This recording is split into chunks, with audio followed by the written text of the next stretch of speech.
I'm the Michael Myers fanatic, and according to Wikipedia, Wishmaster is a 1997 American horror film directed by Robert Kurtzman, and it was produced by Wes Craven, who's known for A Nightmare on Elm Street. The film concerns an evil genie that has the power to grant wishes to mortals. The creature is called a djinn. The word is both singular and plural. Once in a time before time, God breathed life into the universe, and the light gave birth to the angels, and the earth gave birth to man, and the fire gave birth to the jinn, creatures condemned to dwell in the void between the worlds. One who wakes a jinn shall be given 3 wishes. Upon the granting of the third, the unholy legions of the jinn shall be freed upon the earth. Fear one thing only, and all that is.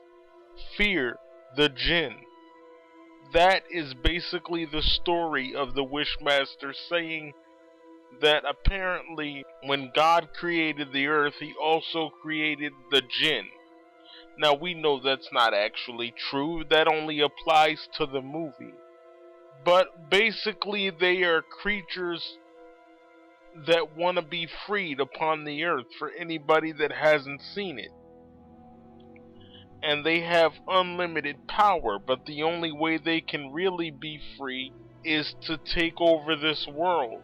And the only way that can happen is if they get 3 wishes from the waker, or the person who woke them.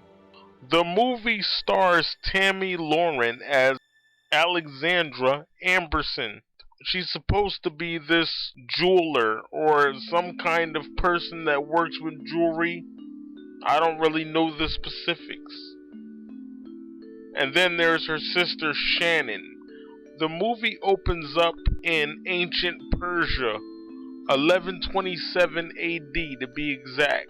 It shows this sorcerer creating a fire opal, a gem, the stone of the secret of fire.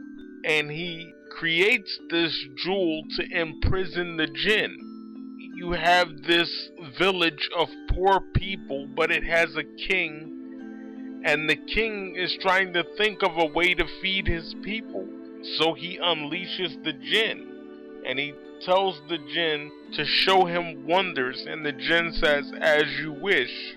After doing this, a bunch of people start dying, and there's just blood and gore everywhere. But then the sorcerer gets finished making the jewel, and he tells the king, "You can't make any more wishes, or else this creature will have the power to open the gateway between the worlds." The sorcerer says this incantation spell that goes like this. He says, "Nib Shagraf Bahim. Nib Shagraf Bahim." I don't know what that means, but it gets the jinn back into the stone. So that's all I need to know, and that's all you guys need to know.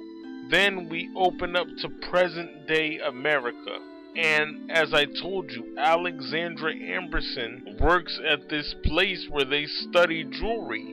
When they're delivering the statue to the place, some guy gets killed. The guy is played by Ted Raimi, who can be seen in the series Xena, Warrior Princess. To make a long story short, the Wishmaster, or the Djinn, whichever you prefer to call him, gives you anything you want, but it comes with a price. He gets your soul, and you go to hell, or a hell-like dimension. And as I told you, you have Alexander Amberson, who has a boyfriend named Josh, and Josh is played by Tony Crane. I also want to point out that Alexandra, who again is played by Tammy Lauren, I wanted to reiterate that, had a tragedy happen when she was younger. You see, her parents died in a fire. She couldn't get them out in time. Now, it wasn't her fault, but she feels like it was. And the Wishmaster uses that to his advantage. Now, I don't need to go into all the specifics. You guys probably already know the story, and if you don't, you can just go to Amazon and order it. You have all these different people making wishes. One guy wished for $1 million. Now, the Wishmaster didn't exactly make it appear before him, but what he didn't know was that his mom made him the beneficiary, which means when she dies, he gets her money or something like that. I don't know the specifics. So he wished for the $1 million, and his mom was already rich.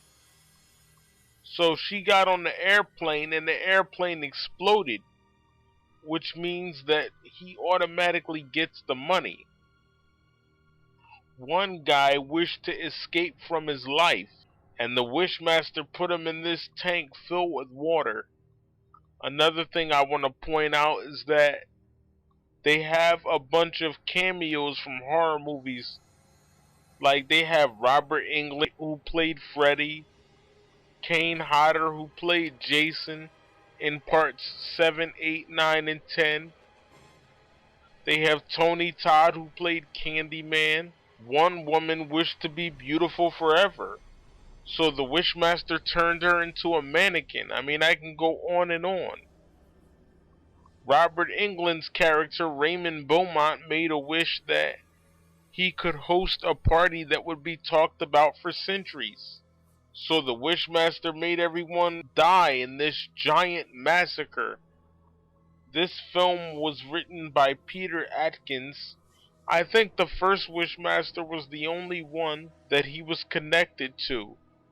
He wasn't involved in the sequels. But you'll find as I review each of these films that in each one of the Wishmaster films, it involves a family tragedy.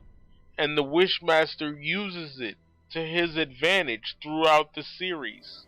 This movie and this series is basically like the Leprechaun films.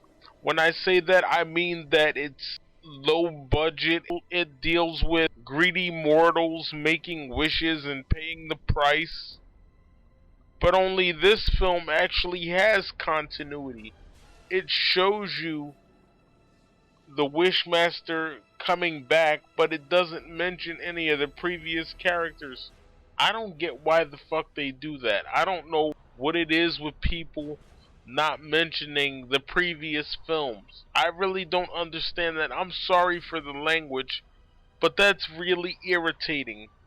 It's supposed to be a sequel, so is it gonna kill you to mention what happened before? But let me tell you how the Wishmaster got his body. There was a corpse on the table at this medical science building, and the Wishmaster took the corpse's face.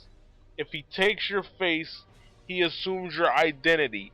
He assumed the identity of Nathaniel Demarest, played by Andrew Divoff, who would only play the Wishmaster in the first 2 movies.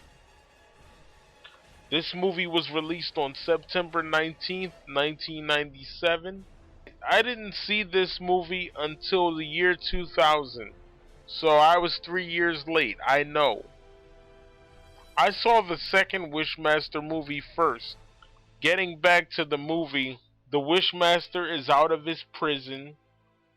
He's granting wishes to mortals, killing people, taking souls, and he's stalking Alexandra Amberson.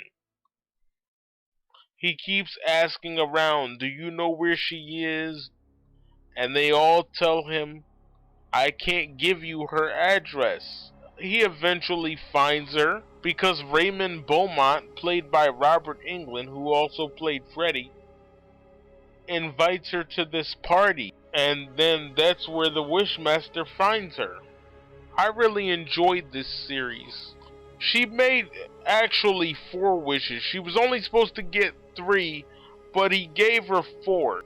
He gave her a free wish so she could know what it was like to make a wish. You know, he said, I'm giving you this free wish to get you in the spirit of the game.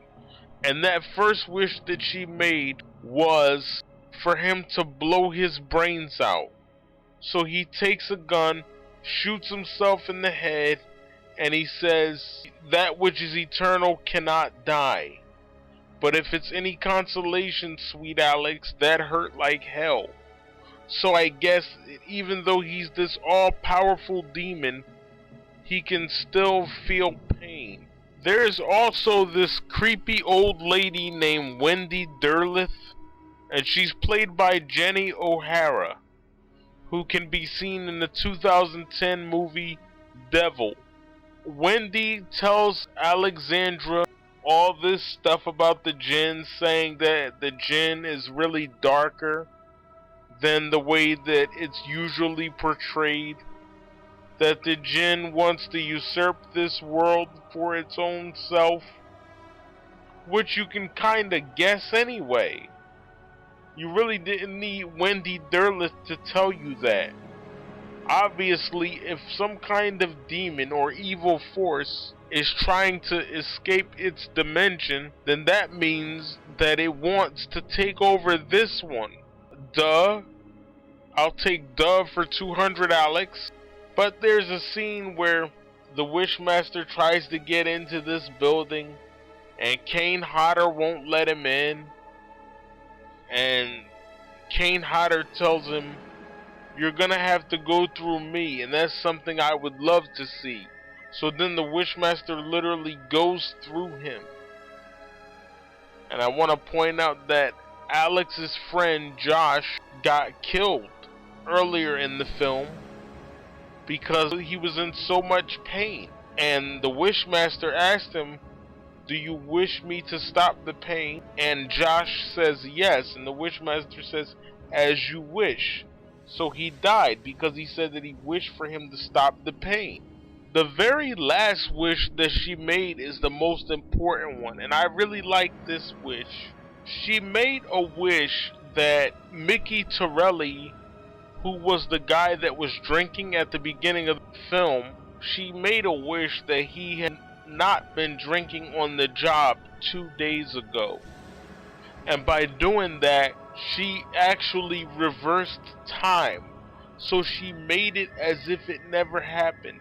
I heard another reviewer say that this movie is stupid because technically, if it was reversed, it never happened. That's not true. The movie did happen, but when you travel back in time, you merely change the events of it. So it did happen, but traveling back in time make it as if, that's the key part, as if it never happened, but it actually did. So all of her friends that died, including her boyfriend, are now alive again. And the only one that's gonna remember the whole thing is her. So it did happen, because if it didn't happen, she wouldn't remember it either. The spell is reversed. All her friends are alive again, and that's the end of the movie. The Wishmaster's defeated. At least until the sequel. Then he comes back. So everything is alright with the world again. Everybody's alive again because she wished that it never happened. The Wishmaster's back in hell, or the hell type dimension, and he's all butthurt, but I don't know why he would be. He's only going to get out again on the second one. And that's my review of Wishmaster from 1997, starring Andrew Divoff as Nathaniel Demarest, aka the Djinn, Tammy Lauren as Alex Amberson, Jenny O'Hara as Wendy Derleth, Wendy Benson as Shannon, Alex's sister, and Tony Crane as Josh.